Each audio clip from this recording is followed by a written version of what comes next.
قیامت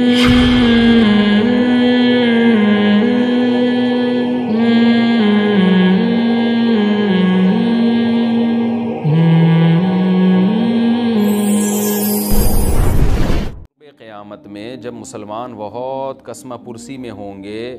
تو خراسان سے لشکر اٹھے گا۔ خراسان یہ افغانستان اور ایران کا حصہ، اس علاقے کو نبی صلی اللہ علیہ وسلم کے دور میں خراسان کہا جاتا ہے، جس میں قندھار بھی آتا ہے، ایران کا بھی حصہ آتا ہے اس میں۔ تو یہاں سے لشکر اٹھے گا، مجاہدین لڑیں گے، بہت بڑی تعداد میں دنیا میں جہاد ہوگا، کیونکہ مسلمان ظلم کی چکی میں پس کے تنگ آ چکے ہوں گے، اور لڑتے لڑتے حدیث میں آتا ہے اتنی بڑی بڑی لڑائیاں ہوں گی کہ 1/3 مسلمان شہید ہو جائیں گے اس میں، 1/3 مجاہدین جو لڑنے والے ہوں گے، اور 1/3 جو ہوں گے وہ میدان جنگ سے بھاگ جائیں گے، اور 1/3 کو اللہ فتح عطا فرمائے گا۔ تو جو 1/3 میدان جنگ سے بھاگ جائیں گے، نبی صلی اللہ علیہ وسلم نے فرمایا ان کی توبہ کبھی قبول نہیں ہوگی۔ جو 1/3 شہید ہو جائیں گے وہ افضل ترین شہداء ہوں گے اس وقت کے، اور 1/3 کو اللہ تعالیٰ غلبہ عطا فرمائیں گے۔ ایک واقعہ تو ہمیں قرب قیامت میں نبی صلی اللہ علیہ وسلم سے یہ ملتا ہے صحیح حدیث سے۔ دوسرا ہمیں یہ ملتا ہے کہ قرب قیامت ہی میں مسلمان قسمہ پرسی کا شکار ہوں گے، تو تلاش کریں گے حضرت مہدی کو، کیونکہ حضرت مہدی وہ شخصیت ہیں جن پہ تمام نیک لوگ جمع ہو جائیں گے اور وہ مسلمانوں کی میدان جنگ میں کمانڈ کریں گے، جہاد میں کمانڈ کریں گے۔ تو ان کو بیت اللہ میں تلاش کیا جائے گا، وہ رسول اللہ صلی اللہ علیہ وسلم کی اولاد میں ہوں گے، اور لوگ ان کو پہچان لیں گے، اہل اللہ پہچان کر ان کو اپنا امیر بنائیں گے، اور ان کی قیادت میں پھر لڑائی اور جہاد شروع ہوگا۔ اور یہ لڑائی جب دمشق میں لڑائی ہو رہی ہوگی تو دمشق میں عصر کی نماز کے وقت حضرت مہدی، میں نے جو یہ کہا کہ دمشق میں لڑائی ہو رہی ہوگی،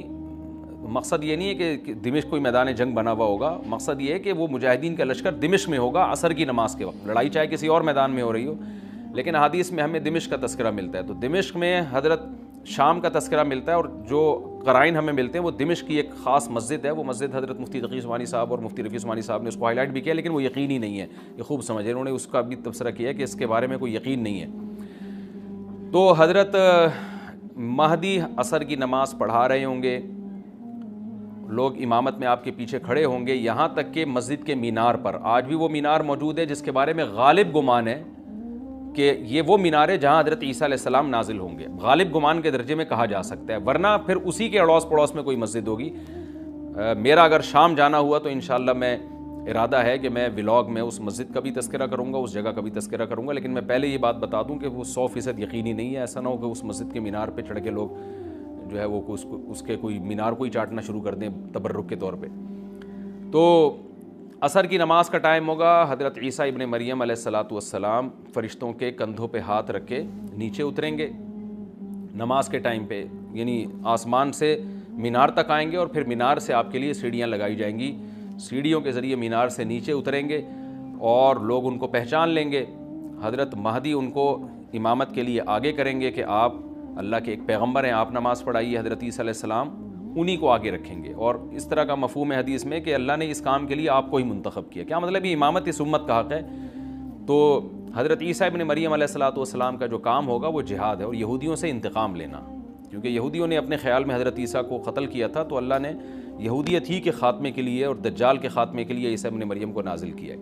حضرت مہدی سے پہلے ہی دجال ظاہر ہو چکا ہوگا۔ دجال کے بارے میں حدیث میں آتا ہے کہ ہر پیغمبر نے اپنی امت کو دجال کے فتنے سے ڈرایا ہے۔ اچھا، یہ دجال ایک ایسی شخصیت ہے جس کا یہودی انتظار ہم سے زیادہ کر رہے ہیں، کیونکہ یہودی اس کو اپنے لیے نجات دہندہ سمجھتے ہیں، جبکہ حدیث میں آتا ہے کہ دجال کانا ہوگا اور اس کا خدائی کا دعویٰ ہوگا، اس کے پاس کچھ ایسی طاقتیں ہوں گی کہ مردے کو زندہ کر دے، زندہ کو مار دے، ایک طرف اس کے باغ ہوگا، ایک طرف اس کے آگ ہوگی، جو اس پر ایمان لائے گا اس کو باغ میں داخل کرے گا، اور جو اس پر ایمان نہیں لائے گا اس کو آگ میں داخل کرے گا۔ اور رسول اللہ صلی اللہ علیہ وسلم نے فرمایا اس کی جو آگ ہے حقیقت میں وہ جنت کا باغ ہوگا، اور اس کا جو باغ ہے حقیقت میں وہ جہنم کی آگ ہوگی۔ تو جو نبی کی باتوں پہ یقین کرتے ہیں وہ دجال کے فتنے سے محفوظ رہیں گے۔ اور حدیث میں سورہ کہف کی بھی تلاوت کا حکم ہے، جمعے کے دن جو کہف کی تلاوت کرتا ہے اللہ اس کو دجال کے فتنے سے محفوظ رکھتا ہے۔ اب آپ دیکھیں یہ سورہ کہف میں ہی قیامت کی علامات کا تذکرہ ہے نا، تو شاید اسی وجہ سے کیونکہ جو سورہ کہف پڑھتا رہے گا وہ یاجوج ماجوج کے واقعات بھی پڑھتا رہے گا اور اللہ کی قدرت کے واقعات بھی پڑھتا رہے گا، تو دجال کے فتنے سے اللہ اس کو اس برکت سے بچا کے رکھیں گے، فتنے سے محفوظ رکھیں گے۔ تو وہ ایسی ایسی طاقتیں دکھائے گا، بے وقوف لوگ اس پہ ایمان لے آئیں گے۔ حدیث میں آتا ہے کہ کاڑا کبھی بھی خدا نہیں ہو سکتا، یعنی اس کی تو ایک آنکھ ہوگی نہیں، لیکن بے وقوف لوگ اس کے یہ کچھ ظاہری کمالات دیکھیں گے، یہ نہیں دیکھیں گے کہ یہ تو شکل بھی اس کی اچھی نہیں ہے، یعنی خدا کم از کم جمال والا ہوتا ہے نا، یہ تو ہے بھی کاڑا، اور اس کے بڑا بڑا کافر بھی لکھا ہوا ہوگا واضح طور پر، جس سے پتہ چلے گا۔ لیکن احمق اور بیوقوف لوگ جیسے روحانی عاملوں کے کچھ شعبدے دیکھ کر ان پہ سے متاثر ہو جاتے ہیں نا، روحانی عاملوں کے شعبدے دیکھ کے، تو ایسے ہی دجال کے شعبدے دیکھ کے متاثر ہوں گے۔ تو بہت لوگوں کو، خلقت کو، بہت بڑی امت کو گمراہ کرے گا دجال، اہل اللہ کو اللہ تعالیٰ اس کے فتنے سے محفوظ رکھے گا۔ پھر حضرت عیسیٰ ابن مریم جب نازل ہوں گے تو وہ دجال کو قتل کریں گے۔ حدیث میں آتا ہے کہ نیزے کے ذریعے گھوڑے پہ بیٹھ کے قتل کریں گے۔ علماء نے اس حدیث کا دو مطلب بیان کیے ہیں کہ یا تو اس کا مطلب یہی ہے کہ واقعی گھوڑے پہ بیٹھیں گے، نیزہ استعمال کریں گے، زمین جو ہے وہ اتنی پہلے اس سے جنگیں ہو چکی ہوں گی کہ لوگ دوبارہ تلواروں گھوڑوں کی طرف آ جائیں گے۔ اس بات کا امکان ہے، ہر ملک ایٹمی طاقت بن چکا ہے، تو اگر یہ ایٹم بم سارے ملک آپس میں چلا دیں تو ہم دوبارہ گدھے گھوڑوں والی زندگی پر آ جائیں گے،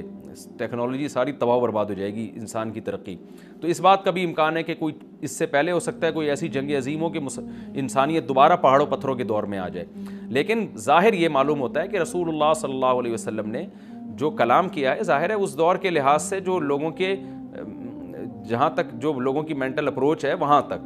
تو نبی صلی اللہ علیہ وسلم میزائل یا اور ٹینکوں کا تذکرہ کرتے تو کیا سمجھ میں آتا؟ تو گھوڑے سے مراد ہے جو اس زمانے کا گھوڑا ہوگا، اور نیزے سے مراد ہے اس زمانے کا جو اسلحہ ہوگا، کیونکہ نیزہ نبی کے دور کا ایک مناسب اسلحہ تھا اور گھوڑا نبی کے دور کی میدان جنگ کی ایک مناسب سواری تھی۔